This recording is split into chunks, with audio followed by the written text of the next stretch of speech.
in comparison, your hinge joint, you get these, you get these in your elbow and in your knee. Okay, now you only get movement in what we call one plane, so that they literally just move forward and they move back.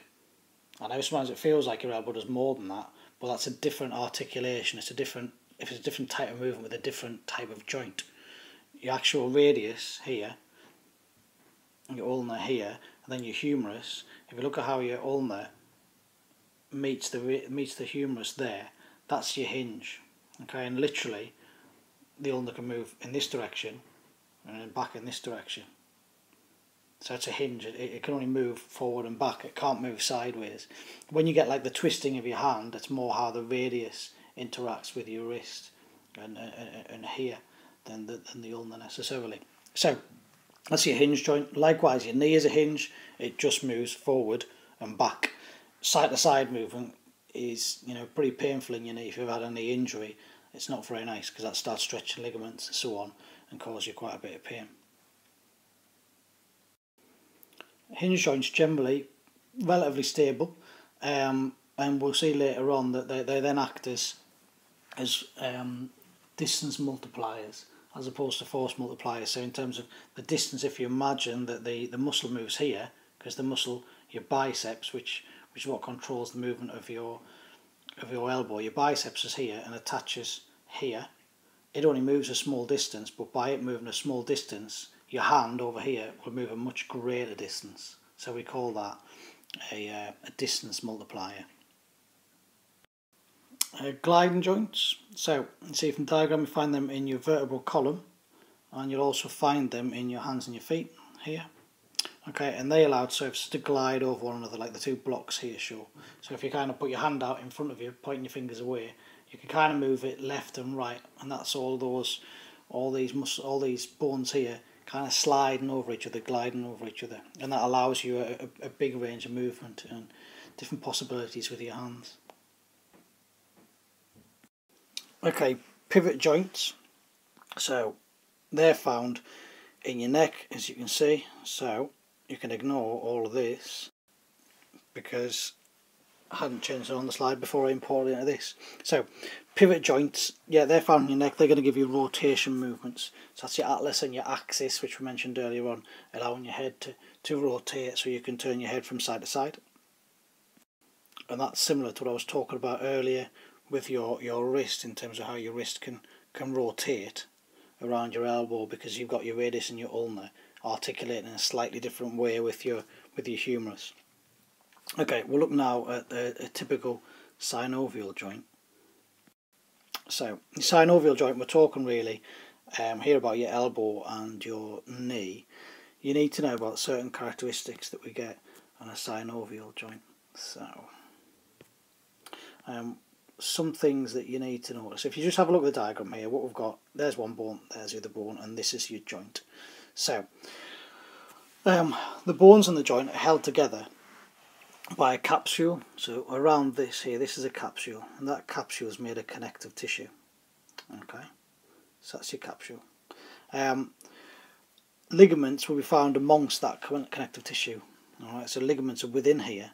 Our ligaments are slightly elastic, although I don't recommend that you test them, but they're slightly elastic, which means that, you know, if your bones are jarred or moved in directions they shouldn't be, yeah, it'll cause you some pain, but it won't necessarily damage or tear them instantly. Whereas tendons, on the other hand, are not elastic at all, which we'll talk about later. So the capsule here, connective tissue including collagen, and your ligaments are found in that. And actually, in terms of your knee, you've got other ligaments in here as well. It all depends on which joint we're looking at, really. And you've got just inside the capsule the synovial membrane. Synovial membrane is really important because it secretes this fluid. They call it joint fluid in the diagram. We call it synovial fluid, and which is basically a lubricating fluid. So its job is to reduce the friction between the two bones. I mean, if you flex your elbow or flex your knee, they move pretty smoothly.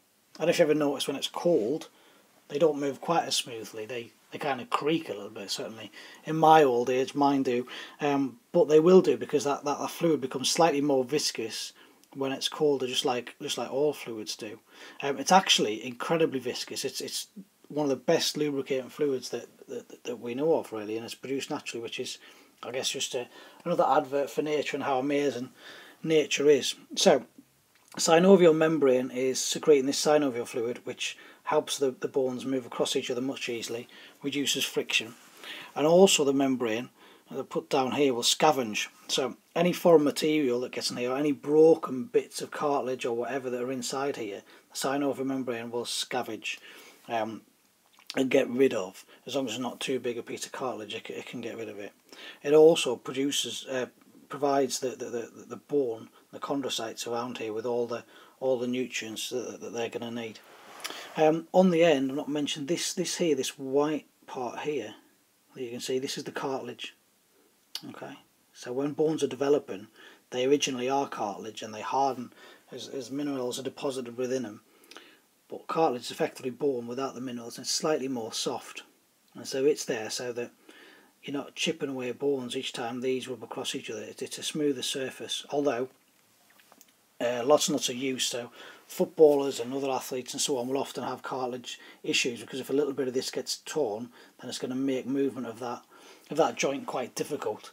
And then if a bit gets torn off and is floating around here, it can cause real pain, and that's when they need to have an operation, usually a bit of keyhole, to get in there and take the damaged bit of cartilage out.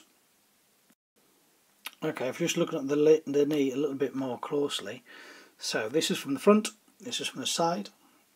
Okay, you can see here, so here's your quadriceps, which are your thigh muscles, and then they are inserting with the patella being your kneecap, and then you've got your patella tendon running down here onto the front of your tibia.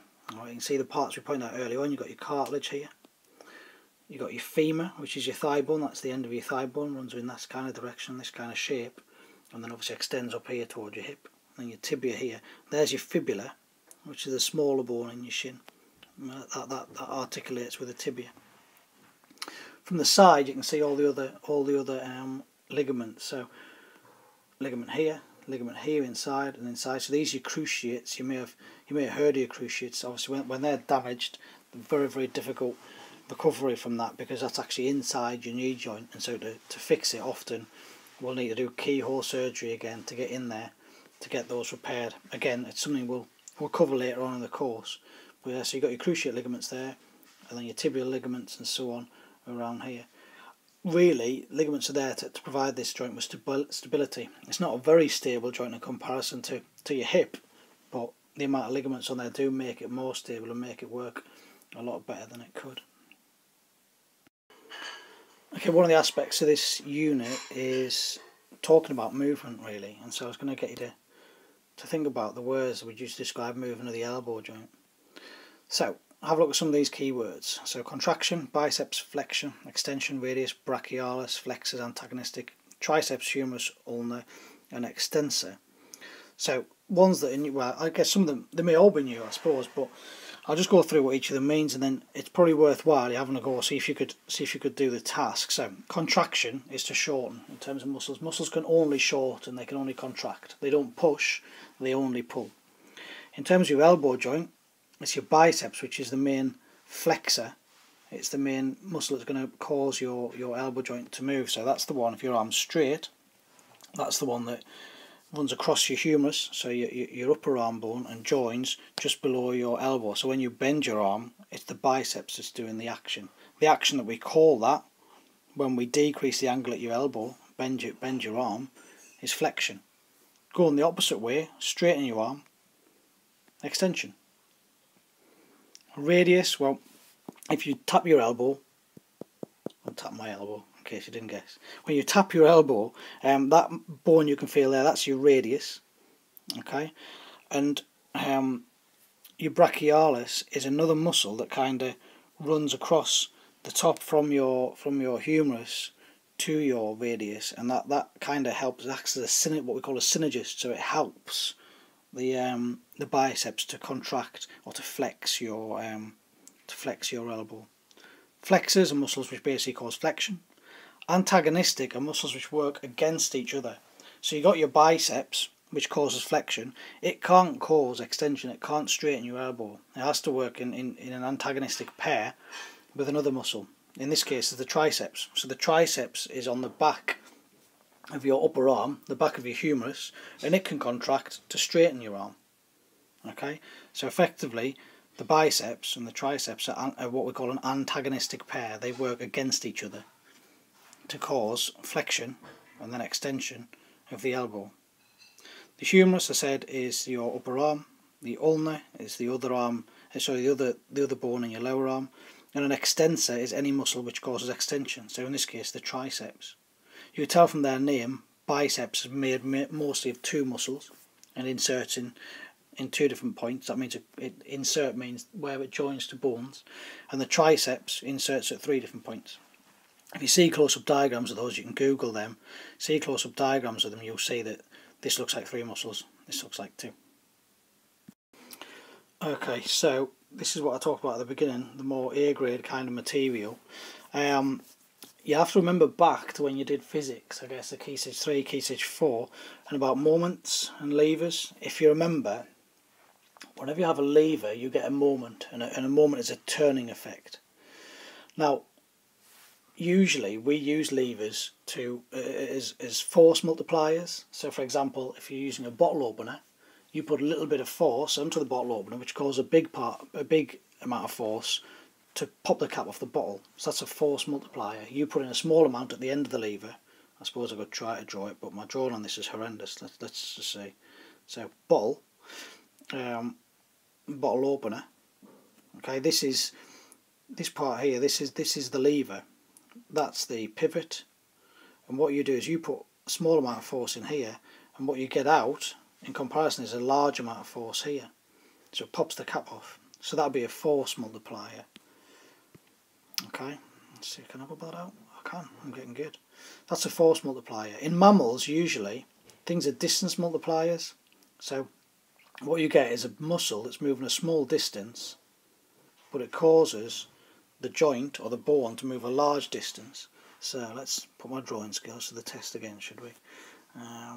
Let's see. So if you imagine, we had earlier on, we had your elbow, so there's your humerus, there's your radius. Going across that, what you've got is your biceps. Now your biceps is going to move in that direction when it contracts. Okay, it's only going to move a small amount. So let me see if I can get my drawing skills on again. So to do that, your biceps only contracts a small amount. So it's moved from what? From this point here to this point here. How big is that?